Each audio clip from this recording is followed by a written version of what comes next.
நாடகம் அந்த மேடையில் எத்தனை நாளம்மா இன்னும் எத்தனை நாளம்மா. என்ன தம்பி செய்யுங்க? இப்பமா நாங்கள் மக்களை பாதுகாக்கிற மாதிரியான வேலை திட்டத்தை தான் செய்யறோம். என்றால் மக்கள் தான் எங்களுக்கு முக்கியம். மக்களுக்காக தானே இல்லாம அப்ப அவையில அன்றாட வாழ்க்கைக்கு திரும்பி வர மாதிரியான அந்த வேலை திட்டங்களை இங்கிருந்து நாங்கள் செய்யறோம். மற்றது எங்களால் எழுமானது எல்லாம் நாங்கள் செய்து கொண்டு வரோம். சின்ன சின்னதா கட்டின போங்க. இனி என்ன தம்பி செய்ய போறோம்? இவ்வளவு தடையெல்லாம் உடைச்சு தானமா இங்க வந்த நாங்கள் இனியே நாங்கள் உடைச்சு கொண்டு போவோம். எப்படி தம்பி சொல்லிருக்க? இங்கதானே எல்லாம் உடைஞ்சு போயிருக்குது.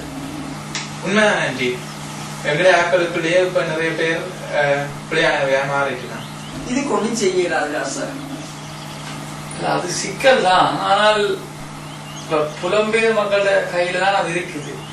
இரண்டால் இப்ப நாளைக்கு யார் நல்லவன் யார் கெட்டவன்ற கேள்வி எல்லாருக்கும் எங்கள்லயே நாளைக்கு கள்ளப்பட்டம் காட்டும். ஆனால் அந்த நேரத்துல நாங்கள் இதுக்குள்ள நிக்கலாது. அந்த பேரோட இருக்கலாங்கள் எங்களுக்கும் குடும்பம் கொண்டே இருக்குது. அதனால நாங்கள் விட்டுட்டு ஒதுங்கிடுவோம். நீங்கள் அதை பார்த்து யார் நல்லவன் யார் கெட்டவன் பார்த்து செய்ய வேண்டிய ஒரு பிரச்சனை வரும். எங்களுக்கு இந்த சோதனையை கொடுக்குற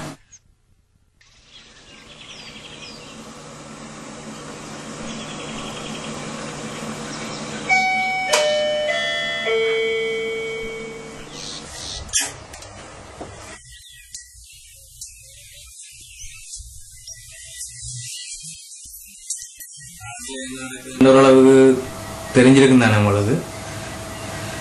போரால பாதிக்கப்படாத பிரதேசங்களில் இருக்கிற சனங்களுக்கு பெருசா பிரச்சனை இல்லை.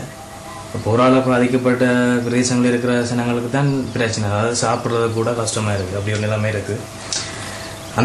அந்த பிரதேசங்கள்லாம் தொடர்ந்து ஒவ்வொரு பிரச்சனைகளுக்கு மாட்டுப்படுற மாதிரி தொடர்ந்து ஒவ்வொரு கஷ்டங்களை அனுபவிச்சு கொண்டு இருக்கு. இதே இருக்கா பாருங்கம்மா.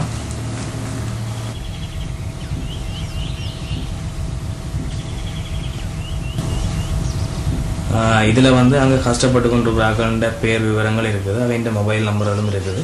இப்போ நீங்கள் அவைகளோட நேரடியாக தொடர்புகளை ஏற்படுத்தி கதைக்கலாம். என்ன உதவி தேவை என்ற பார்த்து செய்யலாம். நீங்களே நேரடியாக கதைச்சி செய்யலாம்.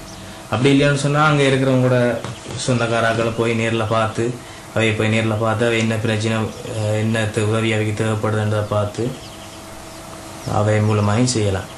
இதுக்குள்ள நாங்கள் பெரும்பாலும் இடைக்குள்ள நிற்க மாட்டோம். அதாவது உங்களையும் நேரடியாக அவைக்கு தேவையான உதவியை நீங்கள் செய்கிற மாதிரி தான் இருக்கும். நாங்கள் இதுக்குள்ள இது நீங்கள் உதவி தேவை என்று சொன்னால் மட்டும் நாங்கள் எங்களுக்கு கால் பண்ணலாம். நாங்கள் தொடர்புகளை ஏற்படுத்தி தருவோம். சரி தம்பி, இதுக்காரன் பொறுப்பாக இருக்கிறோமே. இதுக்கு பெருசாக பொறுப்பு யாரும் இல்லையாம்மா. அதாவது இப்போ நாட்டில் சனம் கஷ்டப்படுது. இப்போ நீங்கள் உதவி செய்ய போறீங்க. அப்போ நாங்கள் 2 பேரையும் தொடர்படுத்தி விடுறோம். அதாவது இதுக்கு யாரும் பொறுப்புன்னு சொல்லி பொறுப்பு நிக்கல. இதுக்கு அவர்கிட்ட மொபைலும் இருக்கோ? மொபைல் இருக்கு அவர்கிட்ட.